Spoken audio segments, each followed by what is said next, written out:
The heat of the Texas afternoon did not warm the chill that had settled in Nora's bones. For 9 long months, she had lived by a calendar, crossing off days with a red marker, waiting for the moment Captain Julian Vance would step off the transport plane at Fort Bliss. She had envisioned the reunion 1,000 times, the crowd cheering, the rustle of camouflage, the fierce, breathless embrace that would wash away the phantom fears of the late-night news broadcasts. Instead, when Julian finally stood before her, his eyes were as flat and gray as a winter sky. He didn't drop his heavy sea bag to sweep her into his arms. He didn't smile. When she reached out, her fingers trembling against the coarse fabric of his uniform sleeve, he stepped back, a subtle but devastating movement that felt like a slap. Julian. Nora's voice was barely a whisper, drowned out by the joyous tears and shouts of the families around them. "What's wrong? Are you hurt?" "I'm fine, Nora," he said, his voice clipped and formal, the tone he usually reserved for subordinates. "Let's just get to the car. I don't want a scene."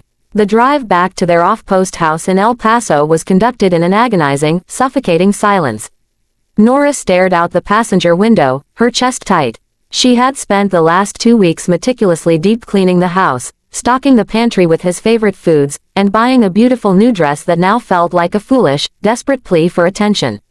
Every time she tried to ask about his deployment to Jordan, or how he was adjusting to the sudden return, he shut her down with single-syllable answers. "It's just decompression," she told herself, her heart hammering a frantic rhythm against her ribs. "He's seen things. He's tired. The deployment changes them temporarily. It will pass." But the moment they stepped through the front door of their home, the illusion shattered. Julian didn't look at the "Welcome Home" banner she had painstakingly painted. He walked straight into the master bedroom, dragged his sea bag inside, and shut the door behind him. When he emerged an hour later, he was in civilian clothes, jeans and a black polo, looking entirely detached from the life they had built together over the last 5 years. He didn't sit on the couch. He stood by the kitchen island, his posture rigid. "We need to talk," he said. Nora, who had been heating up a homemade pot roast, turned around, wiping her damp hands on a dish towel. "Okay, I'm listening, Julian. Whatever it is, we can handle it together. If it's PTSD, or if you need to see a counselor." "It's not PTSD, Nora. Stop trying to pathologize everything," he interrupted, his voice cutting through the room with a clinical, surgical coldness. "The truth is simple. While I was deployed, I had a lot of time to think. Away from the noise, away from your constant dependency. I realized that this marriage was a mistake. I don't love you anymore." The world seemed to lose its tilt. Nora clutched the edge of the kitchen counter, the room spinning. "What, Julian, that's impossible. We were planning our future before you left. We talked about buying land, about having children. You talked about those things," he said smoothly, his face an emotionless mask. "I went along with it because it was convenient. But being out there, facing real stakes every day, made me realize I want a partner who actually brings something to the table. You've become a weight around my neck, Nora. Your little freelance design project isn't a career. You've relied on my healthcare, my housing allowance, my stability. I'm done being your safety net." Dependency. Nora's voice cracked, a sob tearing from her throat. "I moved across the country for your career. I left my friends, my network, everything, so I could maintain a home for you through 3 separate deployments. How can you call that dependency?" Julian scoffed, a cruel, dismissive sound. "That was your choice. And now, I'm making mine. I've already filed the separation paperwork. I want you out of this house by tomorrow morning." "Tomorrow," she gasped, tears finally spilling over her cheeks. "Julian, it's 5 o'clock in the afternoon. Where am I supposed to go? All my family is in Virginia. My father is. I don't care where you go," he said, turning his back to her as he poured himself a glass of water. "Go back to your father. Let him take care of his precious daughter. But your time here is done. I've already changed the bank account passwords. I'll leave you enough for a plane ticket or gas money, but that's it. Don't make this ugly, Nora. Just pack your things and leave." He walked away, leaving her standing in the ruins of her life. The man who had promised to protect her, the man who wore the uniform of a nation that valued honor, had just discarded her like a piece of worthless baggage. The night was a blur of frantic packing, choking on tears, and a profound, paralyzing sense of humiliation. Julian did not offer to help. He slept in the guest room with the door locked, leaving Nora alone in the master bedroom to sort through 5 years of shared memories. She crammed her clothes, her design portfolios, and a few sentimental items into 3 suitcases. Everything else, the furniture they bought together, the wedding gifts, the domestic life they had cultivated, was left behind. When the sun broke over the El Paso mountains, casting a harsh, unforgiving light across the desert, Nora stood by the front door with her luggage. Julian was waiting in the kitchen, a cup of coffee in his hand. He looked entirely unfazed by the devastation around him. He placed a thick envelope on the counter. "There's $500 in cash," he said, not looking her in the eye. "That will get you back to Virginia. The divorce attorney will contact you next week. Don't contest anything, Nora. It's my income, my military pension, and my house. You aren't entitled to a single dime." Nora didn't take the cash. Her pride, though bruised and battered, refused to let her touch his money. She looked at the man she had loved for 7 years, and for the first time, she didn't see a hero. She saw a coward hiding behind a uniform. "You think you're invincible because of that rank on your shoulder, Julian," she said, her voice shaking but clear. "But lies have a way of catching up to people. You will regret this." He didn't answer. He simply opened the front door, gesturing for her to leave. Nora dragged her suitcases out onto the driveway. Her old sedan, which she had meticulously maintained herself while he was away, was parked outside. She loaded the trunk, climbed into the driver's seat, and started the engine. As she backed out of the driveway, she looked in the rearview mirror. Julian was already closing the front door, shutting her out of his world completely. The 3-day drive from Texas to Virginia was a waking nightmare. Nora drove through a haze of tears, stopping only at cheap motels when her eyes grew too heavy to see the road. Her phone was silent. She had no one to call. Her mother had passed away when she was a teenager, and her relationship with her father, Arthur Sterling, had been strained for years. Arthur was a retired, old-school military man himself, a legendary colonel who had served in the Special Forces. He was a man of few words, stern, distant, and deeply embedded in the rigid traditions of military hierarchy. When Nora had married Julian, her father had merely nodded, offering a stoic warning: "The military life demands a high price, Nora. Make sure he's a man who can pay it." Nora had assumed her father would side with Julian. In the old colonel's world, a soldier's honor was paramount, and she feared that Arthur would view her failed marriage as her own personal failure, a lack of resilience as a military spouse. When she finally pulled up to her childhood home in the rolling hills of Charlottesville, Virginia, she was physically and emotionally depleted. The grand, colonial-style house looked exactly the same, surrounded by ancient oaks and a pristine lawn. She dragged herself to the front porch and knocked. The door was opened by Arthur Sterling. At 68, he still possessed the ramrod straight posture of a commanding officer. His silver hair was cropped close, and his sharp blue eyes scanned his daughter's disheveled appearance, the dark circles under her eyes, and the luggage stacked behind her. He didn't ask a flurry of questions. He didn't offer a dramatic embrace. He simply stepped aside, his deep, resonant voice cutting through the humid Virginia air. "Come inside, Nora. Put your bags down." Nora walked into the quiet house, the familiarity of the wood polish and old books threatening to break her completely. She sat on the leather sofa in his study, her head in her hands, and finally let the dam burst. She told him everything: the cold reception at the airfield, the accusations of dependency, the sudden eviction, and the changing of the bank passwords. Arthur sat in his heavy armchair opposite her, his hands clasped over his knee. He listened without interrupting, his face an unreadable, stony mask. Not a single muscle in his jaw moved as his daughter detailed the humiliation she had suffered at the hands of Captain Julian Vance. When she finished, the room fell into a heavy silence. Nora waited for the lecture, for the stern reminder that she should have been stronger, that she should have managed her marriage better. Instead, Arthur stood up and walked to the window, looking out over the property. "Julian Vance believes he is a very clever man," Arthur said softly, his tone dangerously calm. "He believes that because he wears the uniform, he is insulated from accountability. He thinks he can discard my daughter like a broken piece of equipment because he has achieved a modest rank in the United States Army." He turned back to look at Nora, and for the first time, she saw a flicker of terrifying fire in her father's eyes, the look of a commander preparing for battle. You will stay here, Nora. You will rebuild your design business from this house. You will not contact him, and you will not sign any paperwork his lawyers send you.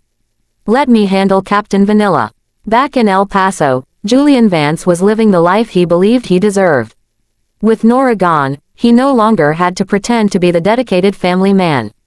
The truth behind his sudden hostility toward his wife was sordid and common. During his deployment in Jordan, he had developed an intense relationship with a civilian contractor named Melissa, a wealthy woman whose father sat on the board of a major defense logistics firm. Melissa represented everything Julian craved: prestige, high society connections, and a lifestyle that his captain's salary could never genuinely fund. Julian had convinced himself that Nora was an obstacle to his ambition. To justify his actions to his fellow officers and his chain of command, he began a subtle, calculated smear campaign. At the officers' club, over whiskey and cigars, he would shake his head with a practiced look of sorrow. "It's a shame," he would tell his battalion commander, Lieutenant Colonel Harris. "I came back from a grueling deployment hoping for a supportive home, but Nora had completely checked out. She was running through our joint funds, neglecting the house, and when I tried to address her mental health issues, she packed her bags and abandoned the marriage. She just couldn't handle the strain of being an army wife." The military community, built on a foundation of shared sacrifice, quickly closed ranks around Julian. Nora was painted as the ungrateful, fragile spouse who had walked away from a decorated officer in his hour of need. Julian's reputation remained unblemished. He was the tragic hero, the stoic soldier dealing with a broken home while preparing for his next promotion board to major. 2 weeks into this charade, Julian was sitting in his office at the battalion headquarters, reviewing training schedules, when his administrative clerk knocked on the door. "Sir, this just arrived via certified courier," the specialist said, handing over a thick, cream-colored envelope. "It's addressed to you personally, marked confidential." Julian nodded, waving the soldier out. He glanced at the envelope. There was no return address, only a distinctive wax seal on the back, an intricate crest featuring an eagle and a crossed sword. Julian felt a strange prickle of unease. He broke the seal and pulled out a single sheet of heavy bond paper, along with a thick dossier of documents. The letter was written in an elegant, precise cursive script. "Greater than Captain Vance, greater than 30 days ago, you returned from your deployment and made the decision to throw my daughter out of her home, accusing her of financial dependency and a lack of contribution to your life. You did this under the assumption that she was unprotected, and that your version of events would dictate her future. Asterisk. Greater than you have spent the last fortnight telling your superiors that Nora abandoned you, that she misused your funds, and that she was a liability to your military career. You have lied to protect your own cowardice and to clear a path for your relationship with Ms. Melissa Vance adjacent. Asterisk. Greater than you have forgotten the most fundamental rule of reconnaissance, Captain, never engage an enemy without knowing the true depth of the terrain. Asterisk. Greater than enclosed within this file, you will find a record of truth. I suggest you read it carefully. It will dismantle your lies, your career, and your arrogance within the span of an afternoon. Asterisk. Greater than I am giving you 48 hours to sign the attached unconditional financial settlement, transferring the El Paso property and 50% of your current liquid assets to Nora, without contest. If you decline, this dossier will be delivered directly to General Mackenzie at the Pentagon. Asterisk. Greater than choose your next move wisely. Asterisk. Greater than Colonel Arthur Sterling, U.S. Army, retired. Greater than. Julian's breath hitched in his throat. Colonel Arthur Sterling, Nora's quiet, retired father. He had always known the man was ex-military, but Nora had never talked about his specific career, and Julian had assumed he was just another low-level officer who had retired to a quiet country life. With trembling fingers, Julian flipped past the letter to the attached dossier. As Julian read through the documents, the color slowly drained from his face, replaced by a cold, suffocating terror. The first section of the dossier was a comprehensive financial audit of the last 5 years of his marriage, compiled by a top-tier forensic accounting firm.